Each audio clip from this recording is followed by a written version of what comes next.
আজ যেহেতু শ্রাবণ মাসে তৃতীয় সোমবার, তাই এই সোমবারটা কিন্তু একদমই মিস দেবো না। এবার কিন্তু আমি ভোলানাথের মাথায় জল ঢালবো। প্রথম সোমবারে ঢেলেছিলাম, দ্বিতীয় সপ্তাহে কিন্তু আমি ঢালতে পারিনি একটু অসুবিধার কারণে। সো হ্যালো গাইস, কেমন আছো তোমরা সবাই, সেটা কিন্তু অবশ্যই কমেন্টে জানিও। আর আমি সকালবেলা সমস্ত কাজবাজ সেরে নিয়েছি, কাজবাজ সেরে আমি এখন চলে এসেছি ফুল তুলতে। আর তোমরা তো দেখছোই যে আমি অনেক দিন যাবৎ ঠিকঠাক ভিডিও দিতে পারছি না, মানে একটু অসুস্থতার কারণে। কেন কি সব কিছুই তোমাদেরকে পরে জানাবো আমি।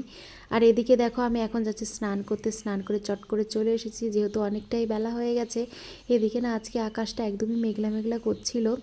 জানো তো, যখনই স্নান করে পুজো দিই, পুজো দিলে না মনটা একদম অন্যরকম হয়ে যায়। মানে আমার তো ভীষণ ফ্রেশ ফ্রেশ লাগে পুজো দিলে।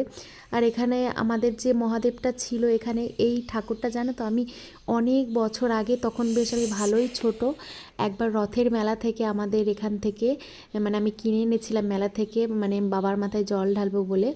তো সেই থেকে আমাদের বাড়িতে আছে এই ঠাকুরটা। আগে তো আমি পুজো দিতাম, এখন আমার মা দেয়। তো যাই হোক, এখন অনেক বছর পর আমি আবার এখানে মানে জল ঢালবো বাবার মাথায়। তো যাই হোক, এদিকে দেখো আমার সমস্তই যোগাড়যন্ত্র হয়ে গেছে। খুবই সিম্পলভাবে আমি আজকে বাবার মাথায় জল ঢালছি। সমস্ত কিছু মানে অনেক কিছুই লাগে, তো সব কিছু অত পরিপাটি করে গোছাতে পারিনি, যেহেতু বাবাও বাড়িতে নেই। আর হঠাৎ করেই আমি না ভুলে গেছিলাম যে মানে আজকে সোমবার। তো আমার বোন বলছিল, ও যেহেতু শিবের মাথায় জল ঢালে, তো তাই ও বললো পরেই আমি মানে আমার মনে পড়লো। যাই হোক, তো এদিকে আমার বাবার মাথায় জল ঢালা হয়ে গেছে। তো তারপর আর বাদবাকি ঠাকুরদেরও একটু পুজো দিয়ে নিলাম, একটু ধূপ প্রদীপ জ্বালিয়ে নিলাম।